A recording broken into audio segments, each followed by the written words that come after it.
Iran, November 1945. World War II is over, but the Red Army isn't going home.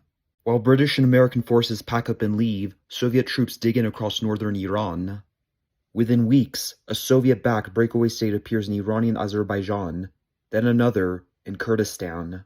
When Tehran sends the army north to restore order, Soviet tanks block the road. Washington is watching, and what happens next won't just decide the fate of Iran, it will fire the opening shots of the Cold War. This is the story of the Iran-Azerbaijan Crisis of 1946. To understand 1946, we have to rewind a century.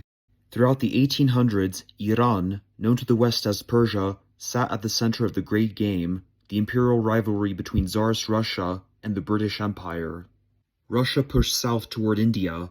Britain used Iran as a buffer to protect India, the jewel of its empire. Iran's ruling Qajar dynasty avoided outright colonization by playing the two empires off each other, but it survived by selling concessions, handing foreigners control of Iran's resources and economy. The result? A country that was technically independent, but exploited at every turn. That resentment boiled over in 1905, when the constitutional revolution forced the Shah to accept a constitution and a parliament, the Mehdi's, in 1906. Iran had a democratic framework, but it remained weak, feudal, and wide open to foreign interference. And then, the British found something that changed everything. In 1901, Shah Muzaffar al-Din granted British investor William Knox D'Arcy a concession to explore, exploit, and export oil from Iran. 7 years later, in 1908, D'Arcy struck it, the first major oil discovery in the history of the Middle East. The Anglo-Persian Oil Company, the APOC, was born, and the company grew rapidly. Britain moved fast.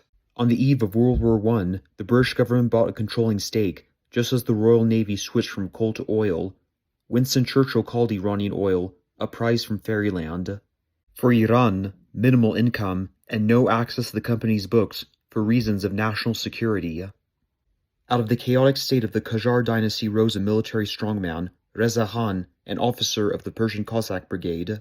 Reza Khan seized power in 1921, overthrew the Qajars in 1925, and crowned himself Reza Shah Pahlavi, marking the establishment of the Pahlavi dynasty, Iran's last royal house. Inspired by Ataturk in Turkey, Reza Shah modernized aggressively: railways, new cities, secular law codes, and expanded rights for women.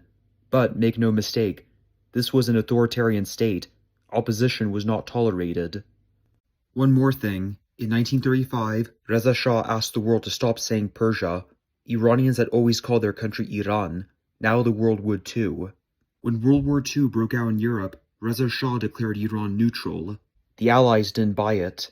After Hitler invaded the Soviet Union in 1941, Britain and Moscow, now allies, demanded Iran expel German agents from Tehran.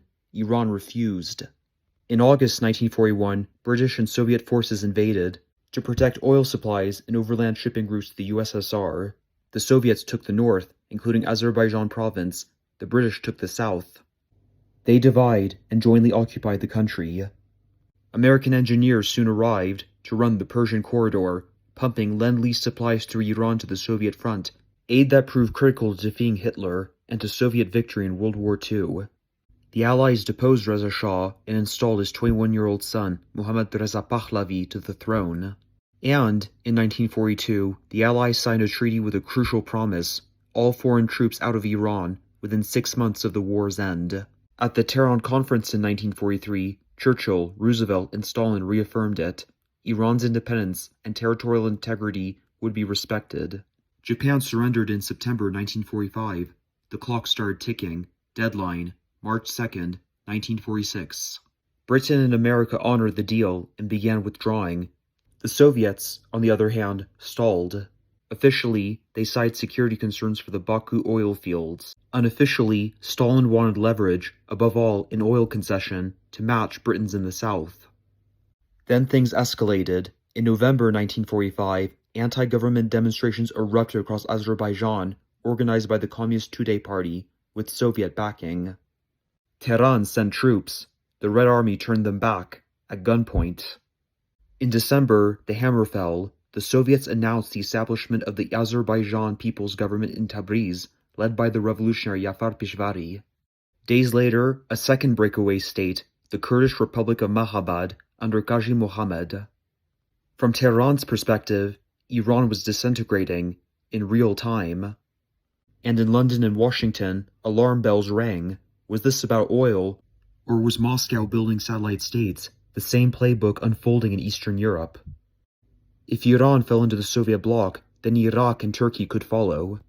President Truman, who had inherited Roosevelt's belief that the Soviets could be handled through compromise, began to seriously rethink that assumption. In January 1946, Iran took its case to the brand new United Nations, accusing the Soviet Union of violating its sovereignty. It was the very first complaint ever filed in UN history, the UN's first real test, and it was Iran. Then, in February, Stalin gave a speech, declaring the capitalist world was encircling the USSR, and announced a massive military rebuild, just as America was demobilizing. Weeks later, an American diplomat in Moscow named George Kennan sent his famous long telegram back to Washington. The Soviets, he warned, will keep expanding unless checked. The Cold War was taking shape, and Iran was its first front line. Enter one of the great political operators of the century, Iran's new Prime Minister, Ahmed Kavam. Kavam had no army capable of fighting the Soviets, and he knew Britain and America wouldn't fight for him, so he flew to Moscow and negotiated, face-to-face, with Stalin. The result, sealed in April 1946, was the Kavam-Sajikov Accord. The Soviets agreed to withdraw all troops by early May. In exchange, a joint Soviet-Iranian oil company and Azerbaijan recognized as an internal Iranian matter. Kavam even brought two-day communists into his cabinet. The Soviet press hailed him as the greatest politician of the East. But here was the catch, the genius of it. The oil deal required ratification by a Mejlis that hadn't even been elected yet. The Red Army withdrew, and once it was gone, Kavam flipped the switch.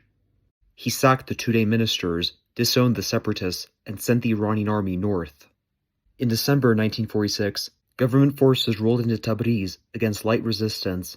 Peshvari fled across the Soviet border, abandoning his followers to brutal reprisals. In Mahabad, Qaji Mohammed and other Kurdish leaders were arrested, tried, and publicly hanged. And the oil concession, in 1947, the new Mejlis voted on it, 102-2, rejected. Stalin had withdrawn his troops and gotten nothing. The Soviets, who had broken their treaty to stay in Iran, were served a dose of their own medicine. The real winner wasn't Kavam, it was the 27-year-old Shah, Mohammad Reza Pahlavi. The crisis bound him and his army to the United States, which signed a military agreement with Iran in 1947 and became the principal supplier of the Iranian armed forces. Every year, the return of Azerbaijan province to Iran was celebrated with military parades and radio broadcasts, a victory the monarchy claimed as its own for the rest of the Shah's reign. For Washington, the lessons ran even deeper. The crisis helped give birth to the policy of containment and the Truman Doctrine. Truman's declaration to Congress, that it must be the policy of the United States to support free peoples who are resisting attempted subjugation by armed minorities or by outside pressures.